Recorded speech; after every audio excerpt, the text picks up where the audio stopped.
మా పరిస్థితులన్నీ మీకు వివరంగా చెప్పారు. ఇలాంటప్పుడు వారిని బాధ పెట్టినా మీకేం లాభం లేదు. అప్పు చేసి పెళ్లి చేసుకుని కులుగుతున్నారు. మా డబ్బు మాకు పారేయమ్మా, వెళ్ళిపోతాం. పారేస్తాం, అందరికీ పారేస్తాం. ఆనంద్, నువ్వెందుకు వచ్చావు ఇక్కడికి? ఇక్కడ అప్పుల వాళ్ళ మహాసభ జరుగుతోందని విని వచ్చాను. ఎవరెవరికి ఎంత ఇవ్వాలో చెప్పండి. నాకు 1000 రూపాయలు. 500. 500 రూపాయలు. నాకు 50 రూపాయలు. పట్టండి. ఆగండి, అందులోంచి ఒక చిల్లి గవ కూడా ముట్టుకోవద్దు. రాధా, మీ సొమ్ము మాకు అక్కర్లేదు. ఇది నా డబ్బు కాదు, వేణు డబ్బు. ఆ వివరాలన్నీ నీకు నేను తర్వాత చెబుతా. వాళ్ళు వెళ్ళని ముందు ఇదిగో 50, 10 రూపాయలు ఎక్కువ ఉన్నాయి, వెళ్ళు. రసీదులు పంపించండి. నమస్కారం. నమస్కారం. సలాం సాబ్, డబ్బు ముట్టింది సాబ్.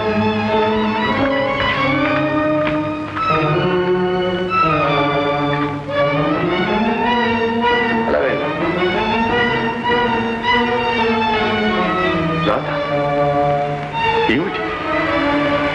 ఎక్కడిది డబ్బు? పుట్టింటి నుంచి తెప్పించావు, అవునా? పుట్టింటి డబ్బు ముట్టలని నాకు ప్రమాణం చేశావు. ఇంతేనా? నా పరువు తీయాలనుకుంటే నా పరోక్షంలో నలుగురిలో తీయాలా? నా చేతగాని తనాన్ని నలుగురికి ఈ విధంగా తాటాలా? ఇంతకంటే కాస్త విషయం ఆనంద్, చెప్పు, వారికి సమాధానం చెప్పు. చెప్తాను బ్రదర్. ఇది రాధ పుట్టింటి సొమ్ము కాదు, అత్తింటి సొమ్మే.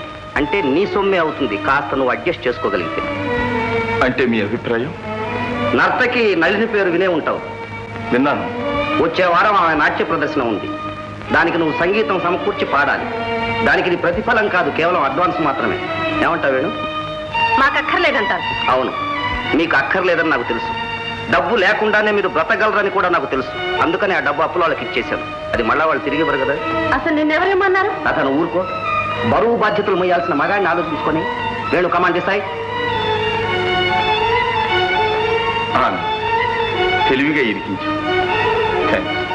అది నీ పాట కచేరి చూచాకే నాకు ఈ తెలివితేటలు గుర్తుకొచ్చాయి. వస్తాను రాధా. రాధా,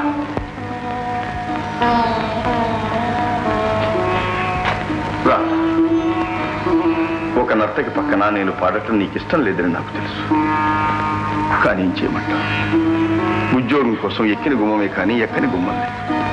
అడగరాని వాళ్ళందరినీ ఎప్పటికాను, ఏమీ లాభం లేకపోయింది. పోలీలేదా? ఇది ఒకందుకు మంచిది. ఈ భారం తీరిన తర్వాత మనం సర్వస్వతంత్రులం. ఇష్టం ఉంటే పాడొచ్చు, లేకపోతే మానేయచ్చు. సరేనా? ఏమనండి, మీ ఇష్ట ప్రకారమే చేయండి. ఏమిటి వండర్ఫుల్? రాధా నడిచి ప్రోగ్రామ్ అంతా గంగలో కలిపేశారు. నో డార్లింగ్, అవతల ఆయన భార్య రాధ ప్రసవ వేదన పడుతున్నా ఎంత అద్భుతంగా పాడారు. అందుకు నిజంగా మనం వారిని అభినందించాలి. I'm so sorry. వేణు, మీరు వెంటనే వెళ్ళి రాధ సంగతి చూడండి ప్లీజ్. Thank you sir.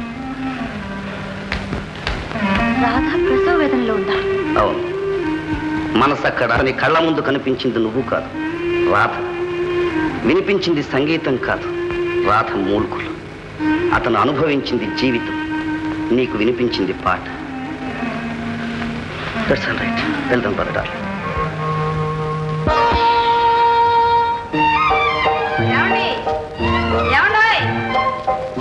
ఎక్కడున్నారు? కనపడరే? ఏమండి, ఇక్కడున్నారా? రాత్రి అంతా నిద్రపోలేదన్నమాట.